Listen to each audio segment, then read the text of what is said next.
into this role that you're going into this year. How exciting has it been? And looking forward, how exciting is it? Yeah, no, it's been awesome, man.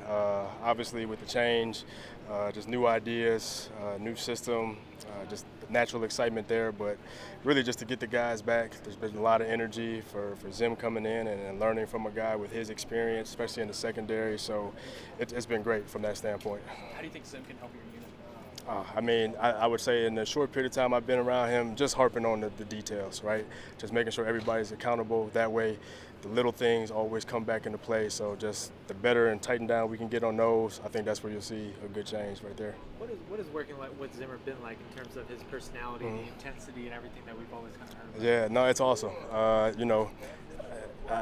don't know if we got to the intense part yet. I'm sure that'll be coming once OTAs start, but it's been great, like I said, to learn from somebody with his experience, especially in the secondary. Like, you're just a sponge, taking up all that knowledge and trying to soak up every piece of information that he has to give.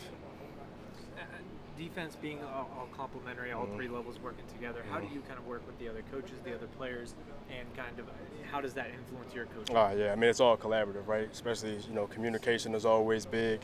We always say sent, received, and acknowledged. So that doesn't just apply to the back end. It has to go down and back up. So everything we've done, even as a staff, just every bit of film, watching together, whether it's the run games, all the DB coaches are in there, the pass game, the D-line coaches are in there. So you could definitely see the impact Zim has had that way, just making sure that everybody on every level is on the same page.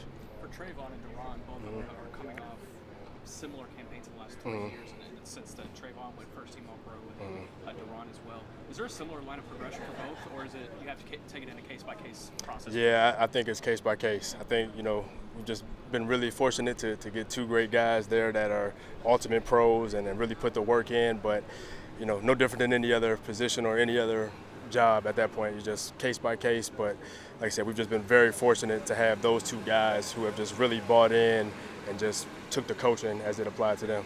How do you coach, with corners in terms of how they cover, how they are in coverage, taking chances but not getting beat? How do you coach that balance? We don't want to give too much of that away. I'm sure Cleveland's watching this, but no, I just think everything's tied into the scheme, right? And so with Zim coming in, there's going to be some things that are different, but fundamentally, Al does an amazing job of taking the film to the field, and those guys come Sunday are prepared and ready for whatever we have as far as a key or anything that week, but it still has to tie into the scheme, right? Because you can't have one guy that's just out there doing his own thing, leaving the other 10 out there. So it's all tied together, but those are what the long hours are for. Find those little nuggets to try to help those guys come Sunday. You talk about Al watching film. What does he do in this building off the field that really helps and makes him so valuable? Yeah, I would say this is going into my 5th year with Al now. Just the great mentor, and just the aspect of him just being a great player first, right?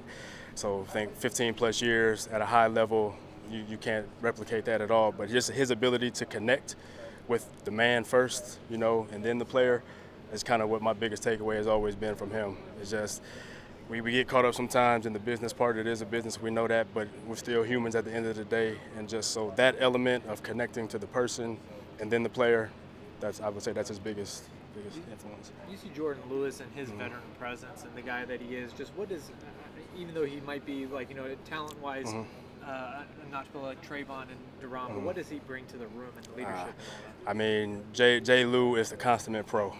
A guy of his stature that fits the runs when you need him, no questions asked, and does it at a high level. A leader, may not be the most vocal all the time, but when he talks, guys listen. And, kind of like you're saying, the other guys have had great success, and a lot of that's tied to just the whole other 10 that are on the field. But a guy like Jay Lou kind of goes unnoticed at times, just as always the little things. But in order to win and ultimately get to our final goal, you need guys like that who exceed and excel in their role. So that's Jay Lou to a T. For a while, the safety position was neglected here for a long time, but in recent years, it's you guys have kind of injected all that back in. Just how confident are you in the personnel that you have back there? And what they can do? Amazing. Like I said, it's very rare that you get a room that doesn't have any turnover. Like, all these guys have been together, so the benefit of that is that they know how to play off each other, how to fit off each other. We've invested a lot in the development of the younger guys, and so it's their time to start to push those guys. But we've got 2 great leaders at the top to lead the group. But I just think the continuity of the group is really the benefit that you'll see. Is just even in the new system, they've all played off each other. They communicate well together, so that should still carry over.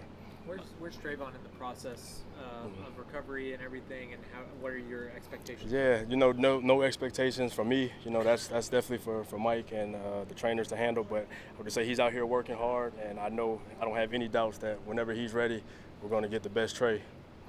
Last one for me. What are your initial impressions of Caelen Carson, as well as undrafted group of safeties? Yeah. I think all the rookies that have come in, Carson and even the undrafted guys, have been really good. Obviously, we've only had them for a week now, but just asking questions and the right questions. I think that's kind of the first gauge that you get from a rookie class, is just the type of questions they're asking, and then you go from a walkthrough to the second walkthrough. Are they making the same mistakes? And so far, knock on wood, we've been fortunate to progress well with those guys, so it's been really good. Thank you All so right. much. Thank you so much. Appreciate Your it. name Nice again?